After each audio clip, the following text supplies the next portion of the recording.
Hi, this is Bryce, and welcome to my YouTube channel, Path of the Open Heart. This is the introduction to my spiritual memoir. You know, some stories arrive fully formed, others have to be unearthed.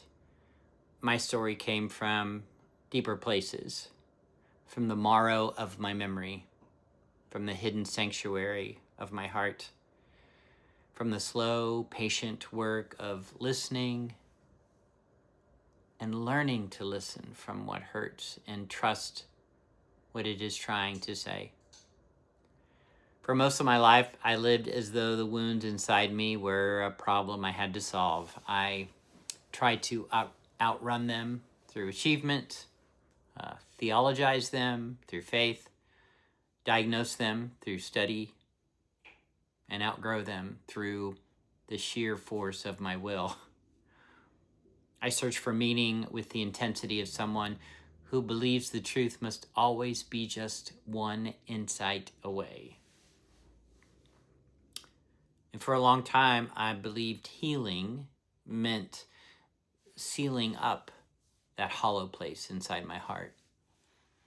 The part of me carved open so early I could no longer remember what it felt like to be whole.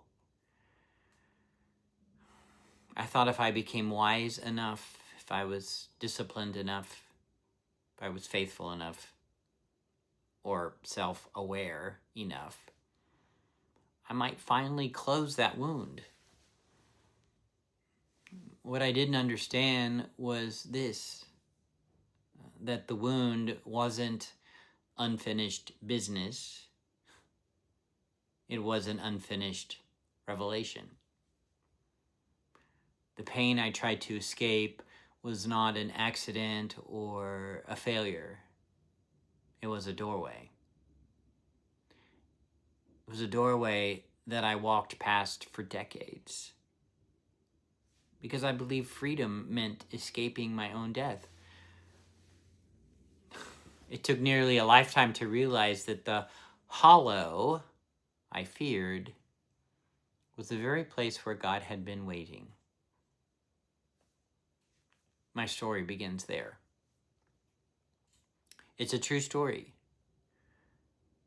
It's a story of abuse, a story of sexual trauma, a story of shame and coming out in a culture shaped by religious fundamentalism. It is a story about what happens when faith becomes the very instrument that wounds the soul it's claiming to save. But more importantly, it is a story of faith that survived. Unlike some of the stories, such as Boy Erased, which I love, where healing requires leaving faith behind, my journey toward redemption actually travels back through my faith. Not back to the same religion that caused the wound, but toward a deeper relationship with the divine. A relationship forged in the wilderness of shame, humiliation, and survival. And the cross that I carried didn't just disappear, it transformed. The vertical beam, my relationship with God, and the horizontal beam, my relationship with others.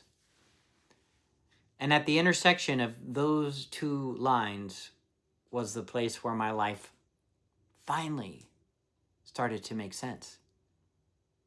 The place where suffering and love meet.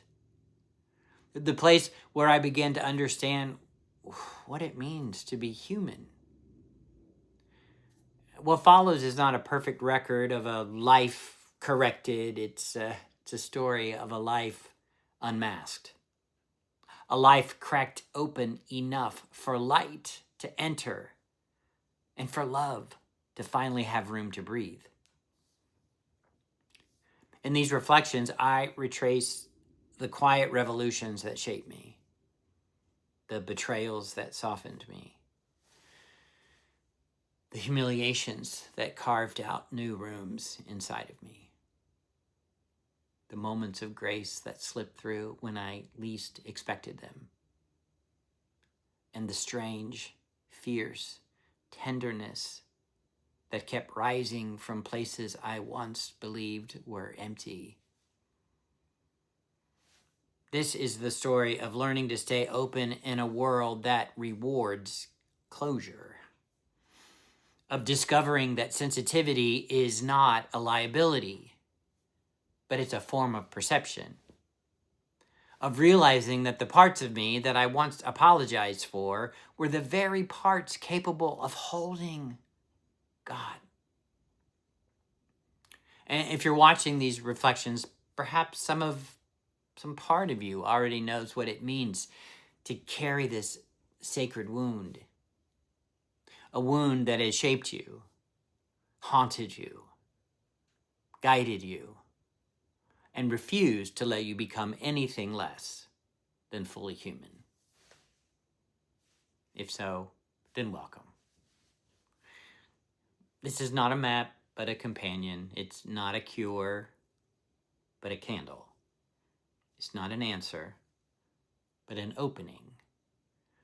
A reminder that the heart does not break to punish us, but to free us. That grief is both an ending and an invitation. And that the hollows inside us can become the very places where we finally meet ourselves and meet the divine. My story begins in shame, but it doesn't end there. Because shame is not the final chapter. The final chapter is resurrection.